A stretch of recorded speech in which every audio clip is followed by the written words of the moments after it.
I'm interested in how things get made. Our transaction with the world around us. How you start out with just a whiff, something that catches your eye or hear your nose. That's my dog, Billy. You know, something that for whatever reason makes you curious. You mark your turf. Come on, Billy. There she goes. So you mark your turf, and then you start to dig.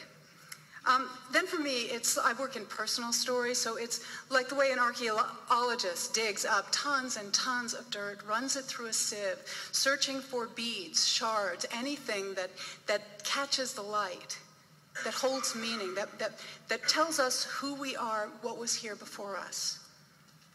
I once worked on a dig in the Jordan Valley, which is the hottest place on earth. After 7 days hauling dirt, my job was to sit in the shade, gently brush the dust from a pile of human bones, take a photo, remove a bone, brush, shoot, remove another bone, brush, shoot, remove a bone again and again until I got to the bottom of the pile. When my mother's kidneys went bad, they hooked her up to a machine they said would do what a kidney does. But a kidney is a mystery, and a machine doesn't do what a kidney does. So my mom died eventually. But I audaciously aimed to create work with that level of integrity, that mystery, that depth, those layers. Now this is Jaffa. The ancient Arab Hebrew town of Jaffa was settled 4,000 years ago by the Canaanites, who were immediately conquered by the Egyptian Tuti, and this is just the first of 3,500 years of increasingly imaginative conquerings, devastations, massacres, burnings, enslavements, entrapments. 1799, after 30 hours of pillage and plunder, 6,000 Arab prisoners are brought to the French camp in Jaffa, where Napoleon shoots them dead. The streets are deep in rotting, plague-infested corpses. And I look at the map of these strata, the layers of who was there when and who was what. I think of my family. Now, this is my great-grandmother, after whom I personally am named by all counts. She was a monster. She begat my grandmother, who begat my mother, who was my mother, and who begat me. And I live here at 2nd and Main in a 100-year-old building called the Higgins Building. There's an unbelievable club in the basement. It's the Edison. You have to go there. It's a grand office building in the Beaux-Arts style. It was home over the years to Clarence Darrow, the IRA, the Archdiocese, the Progressive Women's League. The ghosts of all those people are still there. No, I know because Billy sees them.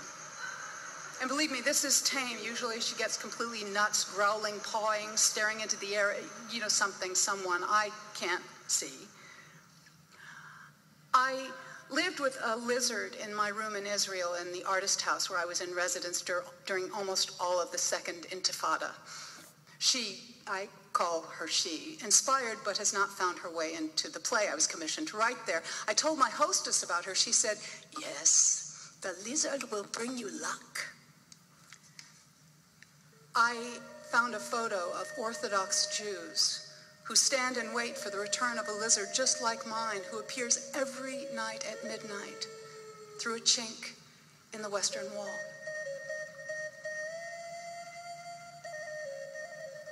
And right here below us, did you know this? The Hopis say there's a massive systems of tunnels in the shape of a lizard that was carved by the lizard people as a refuge after a fiery meteor shower 25, 50,000 years ago. And the heart of the lizard is just a few blocks from here at First and Hill. Oh, and then there's the lizard man. I ran into him on the street in Silver Lake the week I got back to LA. He's a very nice guy. He has absolutely nothing to do with David Icke's theory that the rulers of the world are actually reptile aliens, although that might explain some things. And that's not to mention the lizard I encountered at about midnight a few months ago on First Street outside Disney Hall. This is a lizard. I don't know if you can see him because it's so dark, but there's a lizard in downtown Los Angeles. What are you doing here? What are you doing here? Yeah, what are you doing here? Now, these are crickets, and my place is crawling with them. That's a kitchen sink. They sing, which is very lovely, but, you know, just look at them. They're prehistoric. They poop everywhere. I want to kill them. I want to run them down the drain, but I personally don't kill things. I want to kill things, but I don't kill things. You know, guess who are the main creature to eat crickets? Lizards eat crickets. They sell crickets to feed to lizards, which for some reason is fine with me. You know, I go shopping, I'm going to buy me a lizard. But the woman says Billy might eat the lizard, and that would not be okay. Here's a dog park Sunday morning, Billy cavorting with a whippet named Loverboy. It's the first time that I met, but this is amazing. It turns out Loverboy actually lived in my place before I moved in.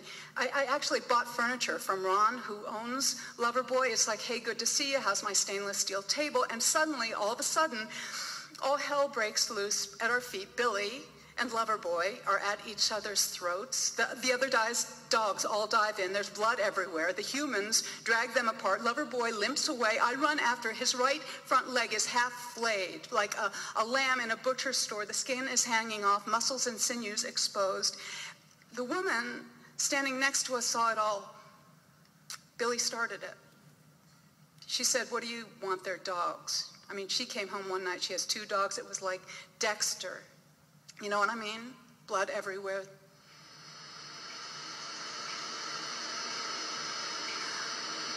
I know how to shoot a semi-automatic weapon. I'm a good shot. It reminds me that we are soft sacks of blood and bones which shatter easily. Now, this is raw, I know, barely cooked. And it looks like Loverboy is going to be okay.